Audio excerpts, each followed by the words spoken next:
Aero ಇಂಡಿಯಾದ ಎರಡನೇ ದಿನದ ಏರ್ ಶೋ ಹಿನ್ನೆಲೆಯಲ್ಲಿ ಇವತ್ತು ಸಾಕಷ್ಟು ಟ್ರಾಫಿಕ್ ಜಾಮ್ ಉಂಟಾಗ್ತಾ ಇದೆ. ಅದರಲ್ಲೂ ಸಹ ಏನೊಂದು ಬೆಂಗಳೂರಿನಿಂದ ಏನು ಏರ್ ಶೋ ನೋಡೋಕೆ ಬರ್ತಾ ಇರತಕ್ಕಂಥ ಸಂಖ್ಯೆ ಗಣನೀಯವಾಗಿ ಹೆಚ್ಚಳ ಆಗಿರ್ತಕ್ಕಂಥದ್ದು. ಅದರಲ್ಲೂ ಸಹ ವಾಹನಗಳು ಏನು ಹೆಚ್ಚಿನ ಸಂಖ್ಯೆಯಲ್ಲಿ ಬರ್ತಾ ಇರತಕ್ಕಂಥ ಹಿನ್ನೆಲೆಯಲ್ಲಿ ಏನು ಬೆಂಗಳೂರಿನಿಂದ ಯಲಹಂಕ ಮಾರ್ಗವಾಗಿ ಏರ್ ಶೋಗೆ ಬರ್ತಾ ಇರತಕ್ಕಂಥ ರಸ್ತೆ ಸಂಪೂರ್ಣವಾಗಿ ಜಾಮ್ ಆಗಿದೆ. ಈಗ ನಾವು ದೃಶ್ಯಗಳಲ್ಲೂ ಸಹ ನೋಡ್ತಾ ಇರ್ಬೋದು.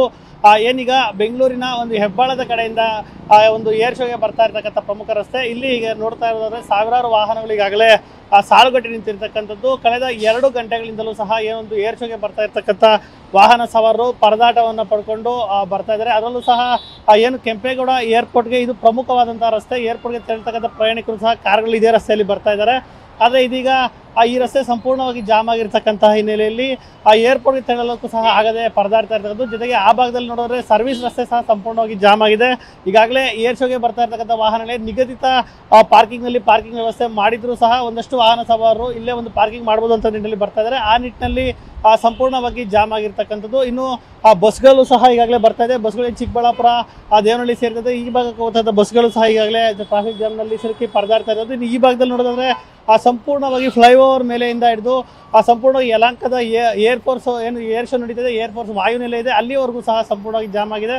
ಅಲ್ಲಿವರೆಗೂ ಸಹ ಏನೀಗಾಗಲೇ ವಾಹನಗಳು ಇದೇ ರೀತಿಯಲ್ಲಿ ಸಾಲುಗಟ್ಟಿ ನಿಂತಿದ್ದಾರೆ.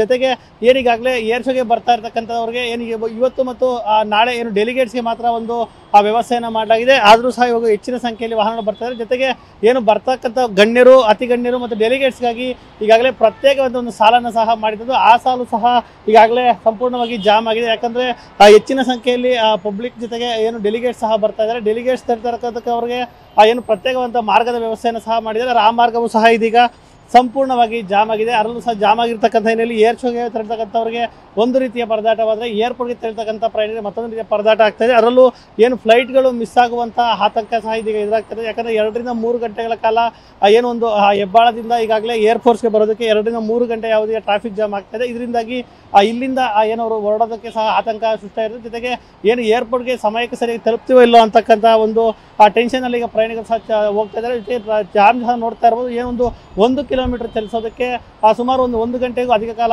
ಈ ಒಂದು ಸಮಯವನ್ನು ತೆಗೆದುಕೊಳ್ತಾ ಇದೆ. ಅದರಲ್ಲೂ ಸಹ ಹೆಚ್ಚಿನ ಸಂಖ್ಯೆಯಲ್ಲಿ ಕಾರ್ಗಳು ಮತ್ತು ಬಸ್ಗಳು ಬರ್ತಾ ಇರ್ತಕ್ಕಂಥ ಹಿನ್ನೆಲೆಯಲ್ಲಿ ಸಾಕಷ್ಟು ವಾಹನ ಸವಾರರು ಈಗಾಗಲೇ ಪರದಾಟವನ್ನು ಅನುಭವಿಸಿದ್ದಾರೆ. ಒಟ್ಟಾರೆಯಾಗಿ ಏನು ಏರ್ ಶೋ 2ನೇ ದಿನಕ್ಕೂ ಸಹ ಉತ್ತಮವಾದ ಬಜೆಟ್ ರೆಸ್ಪಾನ್ಸ್ ಆಗ್ತಾ ಇದೆ. ಆದರೆ ಏನು ಬರ್ತಾ ಇರೋದ್ರಿಂದ ಪ್ರಯಾಣಿಕರಿಗೆ ಈಗಾಗಲೇ ಟ್ರಾಫಿಕ್ ಜಾಮ್ನ ಬಿಸಿ ಉಂಟಾಗ್ತದೆ. ಏರ್ಪೋರ್ಟ್ಗೆ ತೆರಳತಕ್ಕಂಥ ಪ್ರಯಾಣಿಕರಿಗೂ ಸಹ ಇದೀಗ ಟ್ರಾಫಿಕ್ ಜಾಮ್ನ ಬಿಸಿಯಿಂದಾಗಿ ಪರದಾಟವನ್ನು ಅನುಭವಿಸುವಂಥ ಪರಿಸ್ಥಿತಿ ನಿರ್ಮಾಣವಾಗಿದೆ. ಕ್ಯಾಮ್ರಾ ಪರ್ಸನ್ ಮಂಜುನಾಥ್ ಜೊತೆ ನವೀನ್, TV9 ದೇವನಹಳ್ಳಿ.